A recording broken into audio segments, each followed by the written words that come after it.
Good day, everyone.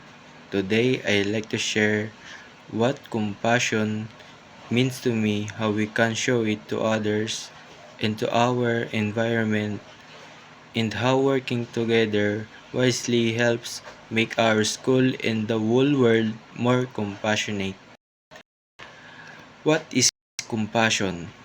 To me, compassion is more than just feeling sorry for someone. It means truly caring about others, understanding their feelings, feeling their struggles, and wanting to help make things better. It is having a kind heart, but more importantly, it is putting that kindness into action. Compassion means treating everyone with respect because we all deserve care and dignity. Compassion toward others.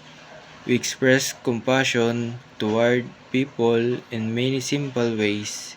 It can be listening when someone feels lonely, helping someone in need, being patient when others make mistakes, or standing up for those who are treated unfairly. Even small act of kindness like a smile, a helping hand, or a few encouraging words make a big difference when we care for one another. We build a happier, stronger community.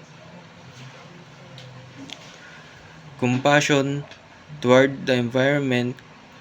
Compassion also means caring for our environment.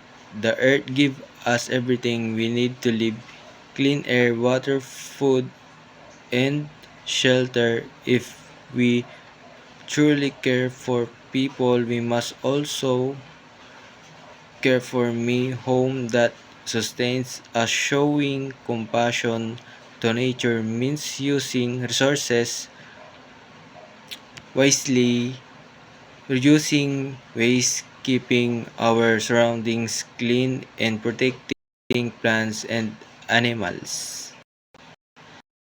Take, Taking care of nature is really taking care of ourselves in the future of everyone who come after us. Rule of communal discernment. Now, what does communal discernment mean? It it is simply thinking and deciding together as a group. It means looking at what is good, not for just for ourselves, but for everyone and our planet. It helps us, as will this choice help others? Will it protect our home? Will bring it more good to everyone?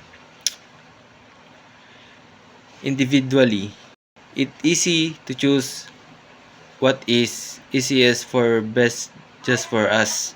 But when we practice communal discernment, we learn to be responsible and fear. It guides us to make better choices in our school, in our good intentions, into actions that truly help build a more compassionate place for all. Conclusion.